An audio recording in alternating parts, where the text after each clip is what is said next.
Trump just signed an executive order. An executive order, listen, for teachers to get their asses whooped. Because you think you getting ready to bring back paddling and physically assaulting our children? I don't have any kids in school. I do have grandchildren in school, and I wish I would. Hello. I want to say this about my video. I don't, it's no disrespect to teachers or people that work in schools. I worked in a school, I worked in recreation centers, and I know these children can be very, very, very disrespectful, very unruly.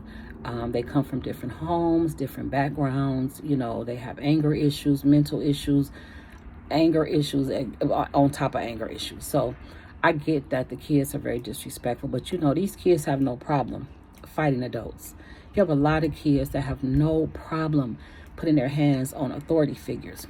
So I do understand that part.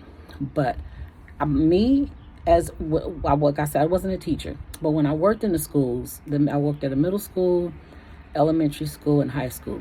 I would never put my hands on a kid. I don't care if it's legal or not legal.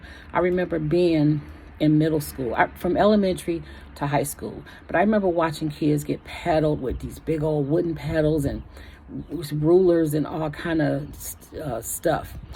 And I remember them getting paddled for, hold on, I was interrupted. So, I forgot what I was saying, y'all. Let me go back and look at my video.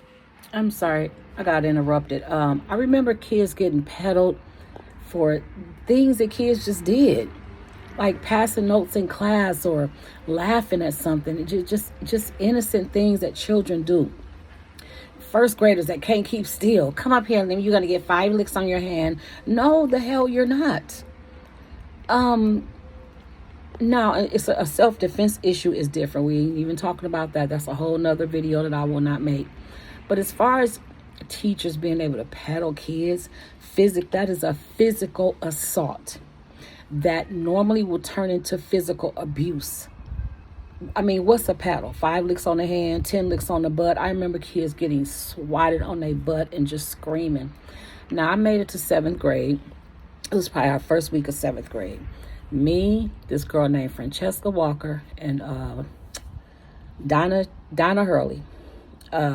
We went from kindergarten to middle school together. We all went from kindergarten straight to college together, my whole neighborhood.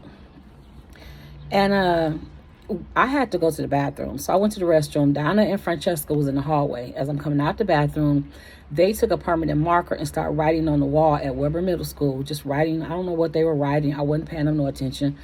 And the teacher came out. A teacher came out of his room and took us all in the office. Now, I don't know. I'm telling him I don't have nothing to do with this. Now, he's questioning everybody. And I don't remember it because it was 7th grade. But I don't know if they confessed to writing on the wall or not, but he peddled them. They took their paddle and they had to clean the wall. I think they had to actually paint the wall because it was a permanent marker. I don't really remember, but they had to get the marker off the wall so they didn't go to the next class.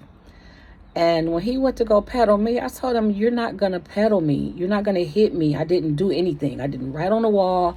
I don't have a marker. Oh, no. That's what happened. Before that, in the office, he asked me, Kimberly, who wrote on the wall? And I said, I don't know. And he said, so you don't know who wrote on the wall? And I'm like, no, I don't know who wrote on the wall. I was just coming from the restroom, which I was. And so that was what's going to get me peddled because I wouldn't tell him who wrote on the wall. And he don't know if I saw who wrote on the wall or not. He wasn't out there. And so I told him, I said, you're not going to hit me. Just go ahead and call my mom. You can call my mom, my dad, my grandma, whoever you want to call, but just make a phone call because I'm not going to let you hit me. I wasn't a disrespectful child. I wasn't a troubled kid or nothing like that. But he didn't know me because it was our first week in middle school. So it wasn't like elementary where they knew us from kindergarten through 6th grade. They knew us. They knew our personalities. He had just met us. So eventually he didn't peddle me. He sent me back to class. And that was just the end of that. But I just don't agree with, you got kids that's already getting beat at home.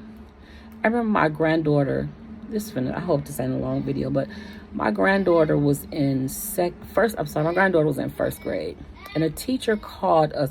Mind you, she went through school as an honor student she's in her second year in college now. She was always an honor student.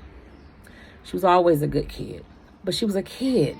So first grade, her teacher called us 7 times in 5 days to tell us that she just keeps wiggling and giggling. I don't know what to do with her. She keeps wiggling and giggling. And I said, sir, you have called us 7 times in 5 days for a first grader who can't sit still. She's in her seat wiggling and giggling. Isn't that what they do until they learn how to sit still? She just left kindergarten where they played all damn day long, probably. Now she's in first grade. I'm sure as she progressed in first grade, she will learn that she has to sit still. And eventually she did. Don't fucking call us talking about she's wiggling and giggling in the first grade. You call us if she wiggling and giggling in the goddamn 6th grade, not the first grade. That's just stupid, and that's a waste of 7 fucking phone calls. But she would have been a kid that probably would have got peddled. No, ma'am. No, sir. We not doing that shit.